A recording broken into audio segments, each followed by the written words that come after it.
J'ai adoré les tests de conversation, c'était vraiment un échange fluide et spontané. Ouais, les exercices, des fois c'était un petit peu ardu, j'avoue, mais voilà, c'était un bon challenge. Oui, c'était assez simple, c'était très ludique, c'est souvent très ludique et néanmoins ça nous fait sortir un peu de notre zone de confort, donc c'est des jeux, des réponses, des questions, des reformulations.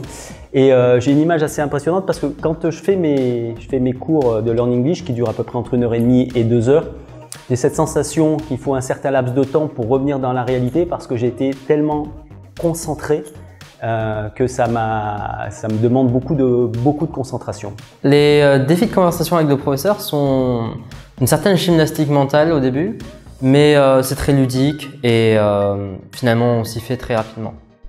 Les défis de conversation avec les professeurs étaient au départ surprenants et peut-être un peu difficile à soutenir, mais en fait la concentration est beaucoup plus soutenue et on arrive à accéder très rapidement en fait à un débit assez impressionnant.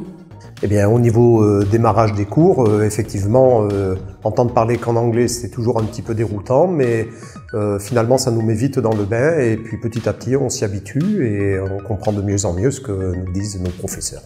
Alors, les défis de conversation, non, c'était pas toujours facile, mais en tout cas, c'était très ludique et très intéressant parce que c'était aussi une autre forme de devoir se dépatouiller et se sortir d'une situation un peu difficile, d'une conversation ou d'un thème dans lequel on n'est pas forcément à l'aise.